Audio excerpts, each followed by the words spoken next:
ইতিহাস কাউকে ক্ষমা করে না, ইতিহাসের কাঠগড়ায় আপনাকেও দাঁড়াইতে হবে। আরে ভাই, নন ইস্যু কতগুলো সামনে কেন আনেন? দরকার আছে এগুলোর? কার ছবি থাকলো আর কার ছবি গেল? মাহফুজ সাহেব, আপনি জানেন এই যে ছবি টাঙানো, আপনারা এটাকে হাইকোর্টে নিয়ে গেছেন, মানে বিগত সরকার হাইকোর্ট থেকে রায় দিল প্রত্যেক ঘরে ঘরে বঙ্গবন্ধুর ছবি তুলতে হবে, অফিস আদালতে তুলতে হবে, ব্যবসা প্রতিষ্ঠানে তুলতে হবে। তুলছেন না? তারপরে কি হইল?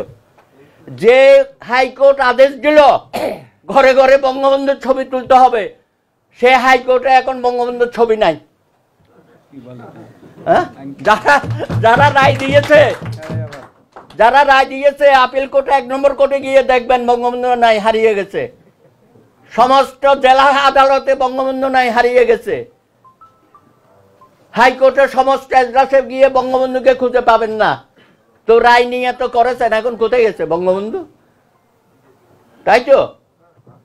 তারপরে সেখানে বঙ্গবন্ধুর একটা ভাস্কর্য বানাইছে ভিতরে ইনার গার্ডেনে। আমাদের বিচারপতিরা প্রায় কারণে অকারণে সেখানে মিটিং করতো। কারা করত? শপথবদ্ধ রাজনীতিবিদ আমাদের বিচারপতিরা। ভাই কোথায় গেছেন আপনারা? এখন কোথায় গেছেন শপথবদ্ধ রাজনীতিবিদ? আমরা যখন এটার বিরোধিতা করলাম, আমাদের বিরুদ্ধে কন্টেম্প মামলা করে দিল সমস্ত আইনজীবী নেতাদের বিরুদ্ধে। এখন তো সব পালিয়ে গেছে। এবং সেই বঙ্গবন্ধুর এটা ভাস্কর্যটা কালো কাপড় দিয়ে ঢাকিয়ে রেখেছে। লজ্জা করে না? আপনারা কি একটু দেখে আসেন ঘটনাগুলো। আর একটা দেখেন, হাইকোর্ট থেকে রায় দিয়েছে জয় বাংলা স্লোগান, জয় বাংলা জয় বঙ্গবন্ধু ম্যান্ডেটরি করে দিছিল না?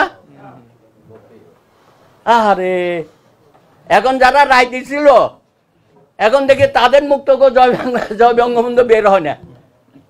আমাদের জজ সাহেবরা যা করেছে গত 15 বছরে, মানে কোন বক্তৃতায় আপনি যদি না বলেন তাহলে আপনি রাষ্ট্রদ্রোহী। কোন বক্তৃতায় না বলেন তাহলে আপনি রাষ্ট্রদ্রোহী। আর এখন যারা রায় দিয়েছিল ওরা তো পালাইছে, আর নিজেরাও এখন আর বলে না।